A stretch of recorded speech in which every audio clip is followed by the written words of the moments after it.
recently graduated from Texas Southern University. TSU began as Houston Colored Junior College.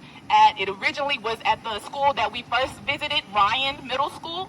That was originally Jack Yates Colored High School, and the Texas Southern students would become the Texas Southern students. They would meet there in the evenings to have night school. It overgrew, and then we eventually came to Texas Southern. This Fairchild building right here would be the first building on Texas Southern campus. Are you all familiar with the Eldorado Ballroom of Project Row houses?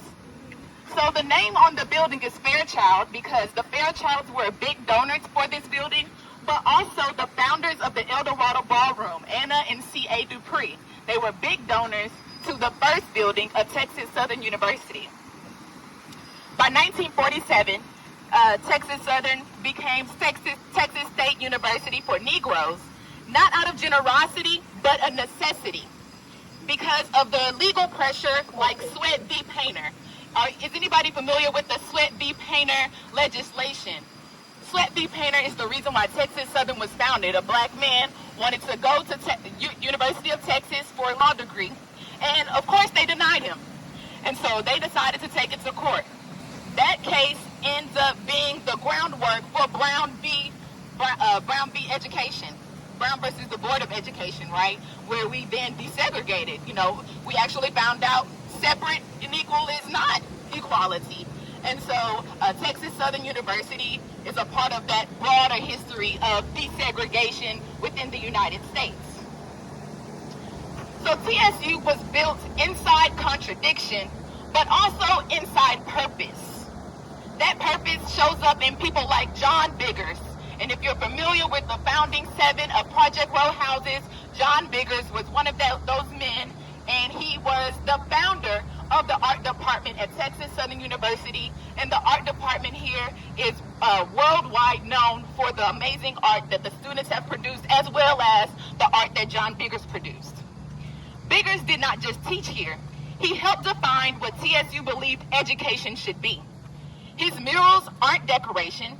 They are visual archives of Black life, community, labor, memory, and survival.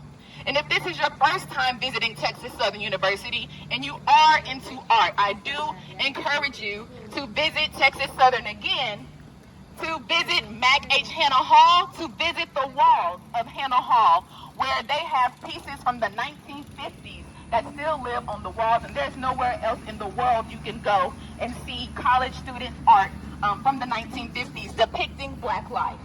So when you see John Biggers' works, and we're actually going to see a replica mural as we cross the Tiger Walk, you are not just looking at art, you're looking at our university saying our story belongs here. That same intellectual ecosystem produced Barbara Jordan through Dr. Thomas Freeman's debate program. If you're familiar with the great debaters with Denzel Washington came to Texas Southern University's campus to go to Dr. Freeman, and he trained under him for a couple of days, him and the cast, to prepare for the great debaters. And as Texas Southern and Denzel, I mean, that's pretty live to me. And so Freeman trained students not to just speak, but to think under pressure. And Jordan took that training from this campus to the Texas Senate, and eventually to the national stage during Watergate. So TSU did not just produce graduates, it produced public voices, and it still does today. I'm a public historian. Now, as we walk through this space, we now call the Tiger Walk. We're walking up to the Tiger Walk. I do encourage you to take a picture of the Tiger Walk signage right here.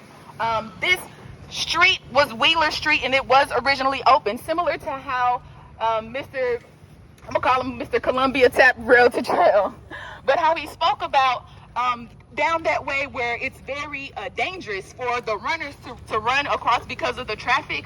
This was an active street going straight through Texas Southern University. And there was a point in time where the students became very frustrated, very angry, not only because this was open, but also this was during the time of the civil rights movement. And there was so much going on. So if we went down this way to Wheeler, you would go to the first sit-in by Texas Southern students. Texas Southern students desegregated Houston. And then if you were to head down that way of the Tiger Walk, we would get into TSU riots And it is not a happy history, but it did happen with the Texas Southern students and with the police pretty much surrounding their dorms and attacking the students right here on campus. This goes all the way down. They cut this off like around a little bit after, so the riot was in 67. They didn't close the actual street until about 5 years later. As we're walking around, we're gonna walk and see the replica of one of John Biggers' murals. It's called The Quilting Party, and it dates to around 1981. Quilting is a metaphor for community, transformation, and cultural inheritance. And you will also see the African and African-American cultural symbolism woven into the narrative imagery.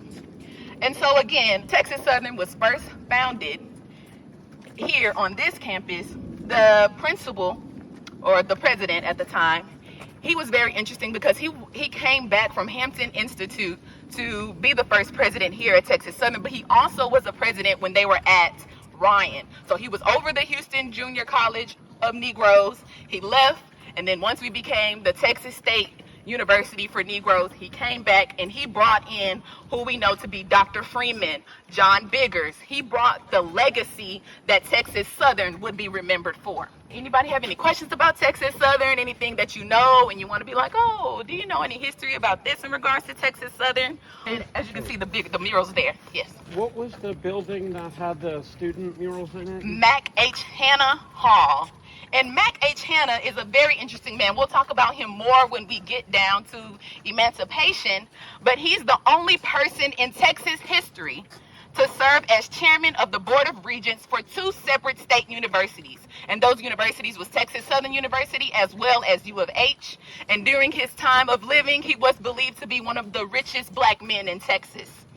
He would be the person that was over 10 buildings of the Texas Southern University, and the building that's named after him now is the third building. Oh, and I forgot to tell y'all, but we literally walked, we saw the first building. If you look right behind you with that blue, that's the post office, but that was the second building on campus, and it was the industrial shop, and that was for the students who were actually over building the beginnings of Texas Southern University. So construction, hardware, engineering, all of those things, because Texas Southern also was founded as a vocational school post-World War II. Look at this mural, y'all. Now, it is a replica. There are two replica murals on campus. This is one of them. And yeah, it's really live. It's really dope. And if you go into the University Museum, it's free. You can visit Monday through Friday and Saturday. They're open 10 a.m. to 2 p.m. You can get into some of the originals of John Biggers, as well as his partner. His name was Carol Sims, and he did sculptures.